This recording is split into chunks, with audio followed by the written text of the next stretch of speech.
के लेक्चर में हमने देखना है कि क्यू क्या होता है और पाइथन में क्यू कैसे इस्तेमाल करते हैं, इसकी प्रॉपर्टीज क्या है, इसके फंक्शंस क्या हैं, इसके मेथड क्या है और प्रैक्टिकल इम्प्लीमेंटेशन को अगर देखी जाए तो कैसे हो सकती है।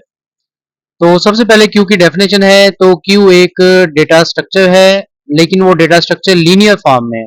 ये फॉलो करता है first in first out principle को, that is told at the first position is removed first। यानी जो चीज सबसे पहले स्टोर हुई है वो चीज सबसे पहले रिमूव हो जाएगी। ये बिल्कुल ऐसी है जैसे बैंक के बाहर एक लाइन लगी हुई है, एक पर्सन ने अपना बिल जैसे ही जमा करवाना है उसकी जगह दूसरे पर्सन ने आ जाना है, इसको क्यू कहते हैं। First person in the line is served first, यानी जो पर्सन विंडो के पास है उसका काम सबसे पहले होगा, उसके बाद उसके पीछे वाले पर्सन का काम होगा, इसको क्यू कहते हैं। क्यू की चार प्रॉपर्टीज हैं। सबसे पहली प्रॉपर्टी तो सिंपल है कि फर्स्ट इन फर्स्ट आउट, जो भी हमने पढ़ा। सेकंड प्रॉपर्टी, ये लीनियर ऑर्डर के अंदर काम करता है, मतलब एक ही तरतीब के साथ ही काम करता है, जैसे लाइन में लोग बिल जमा करवाते हैं या लाइन में अपना डिपॉजिट जमा करवाते हैं, किसी भी बैंक के बाहर लाइन हो सकती है। लेकिन इसका जो साइज है वो डायनेमिक है, क्योंकि इसमें लोग जुड़ते रहते हैं और कुछ लोग निकलते रहते हैं। जो फर्स्ट पर्सन है वो चला जाएगा, जब उसका काम हो जाएगा तो उसकी जगह उसका बैक वाला पर्सन आ जाएगा, तो इसलिए इसका जो साइज होता है लोगों के आने जाने की वजह से ये डायनेमिक हो जाता है। अच्छा, क्यू का इस्तेमाल, क्यू को हम इम्प्लीमेंट कर सकते हैं लिस्ट के ऊपर और क्यू मॉडल के ऊपर, ये दोनों के ऊपर हम क्यू का इस्तेमाल कर सकते हैं। क्यू की एप्लीकेशन मतलब कहाँ किन जगह पे यूज होता है, तो मैंने 3 एप्लीकेशन निकाली है।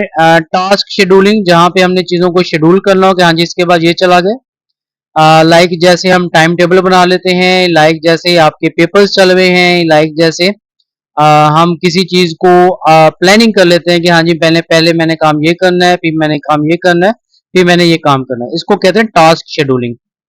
कस्टमर सर्विस, कस्टमर सर्विस की एग्जांपल बिल्कुल ऐसी है जैसे बैंक के बाहर लाइन लगी हुई है, लोग अपना बिल जमा करवा देंगे और दूसरा पर्सन उसकी जगह आ जाएगा, इसको कस्टमर सर्विस कहते हैं। डेटा बफरिंग, डेटा बफरिंग में भी एग्जांपल बिल्कुल यही है कि इसके बाद कौन सा डेटा आएगा, ठीक है, डेटा को सर्च करना है तो इसके बाद कौन सा डेटा सर्च होगा और किसने एग्जीक्यूट होना है, तो इसको डेटा बफरिंग का नाम दे देंगे। तो ऑपरेशंस, अगर की ऑपरेशंस की बात की जाए तो इसके ऊपर दो तरह के ऑपरेशन अप्लाई होते हैं, एक इन क्यू है, एक डी क्यू है। इन क्यू का इस्तेमाल किया जाता है to add an item to the end of the queue, queue के बिल्कुल लास्ट में जाके आइटम को ऐड करने को इन क्यू कहते हैं। और dequeue, to remove an item from the front of the queue. ये कैसे है, मैं इसकी पिक्चर आपको दिखाता हूँ। पिक्चर देखते हैं तो ये आपको क्लियर होगा।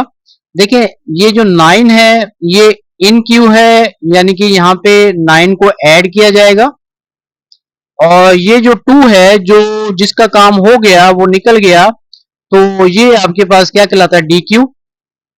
इन क्यू का मतलब क्या है, इंसर्ट करना। डी क्यू का मतलब क्या है, वहां से क्यू निकल गया, यानी एक पर्सन निकल गया, उसकी जगह एक और नया पर्सन ऐड हो गया, तो इसके लिए हम पॉप का इस्तेमाल करते हैं। डी क्यू आ गया, यानी जो पर्सन सबसे पहले खड़ा है, यानी कि 2 के बाद जो पर्सन खड़ा है वो हेड है या उसको फ्रंट कहेंगे, और जो एक नया पर्सन ऐड हुआ उससे पहले जो पर्सन है उसको बैक कहेंगे, टेल कहेंगे या वेल का नाम देंगे। तो ये आपके पास क्या कहलाता है, इसके दो ऑपरेशन, एक इन क्यू एक dequeue. Enqueue add, dequeue remove. उम्मीद है आपको ये समझ आ गया होगा। नेक्स्ट चलते हैं, how to import queue class from Python built in queue module. ने क्या करना है जी, इंपोर्ट क्यू। ये देखिए अगर मैं इसको हाईलाइट कर दूं तो यहाँ पे देखिए इंपोर्ट क्यू, ये जो क्यू है ये कैपिटल लेटर है, ठीक है, तो हमने फ्रॉम क्यू इंपोर्ट क्यू किया, तो हमने मॉडल, देखिए मैंने इसे एग्जीक्यूट किया तो यहाँ पे टिक का निशान आ गया, तो इसका मतलब एग्जीक्यूट हो गया। How to create an empty queue. अच्छा ये क्वेश्चन है जिसका आंसर आपने कमेंट में देना है और इंतहाई इंपॉर्टेंट क्वेश्चन है ये। अच्छा ये क्वेश्चन आपके पेपर में आपको मिल सकता है 2 नंबर का, और एमसीक्यूज की फॉर्म में भी, ऑप्शनल की फॉर्म में भी मिल सकता है। तो मेथड क्यू मॉडल की अगर बात की जाए तो टोटल 3 इसके मेथड है। सबसे पहले क्यू है, तो आपने क्या लिखना है, क्यू और मेथड। ये इस्तेमाल किया जाता है ऑब्जेक्ट ऑफ क्यू क्लास को क्रिएट करने के लिए। सेकंड है पुट। पुट मेथड का इस्तेमाल करते हैं add an item to the queue, queue के अंदर एक नया आइटम ऐड करने के लिए। लाइक ये जो आपके पास इन क्यू है, एक नया आइटम ऐड हुआ यानी 9 ऐड हुआ, तो ये आपके पास क्या कहलाता है, पुट कहलाता है। अगर मुझे इसको ऐड करना है तो मुझे क्या करना पड़ेगा, पुट करना पड़ेगा एक नए आइटम को ऐड करने के लिए। नेक्स्ट है आपके पास get. Retrieve an item from the queue, queue के अंदर से एक आइटम को तलाश करना। रिट्राइव का मतलब है तलाश करना। तो अगर मुझे क्यू में से एक आइटम को तलाश करना है तो उसके लिए मुझे गेट का इस्तेमाल करना पड़ेगा।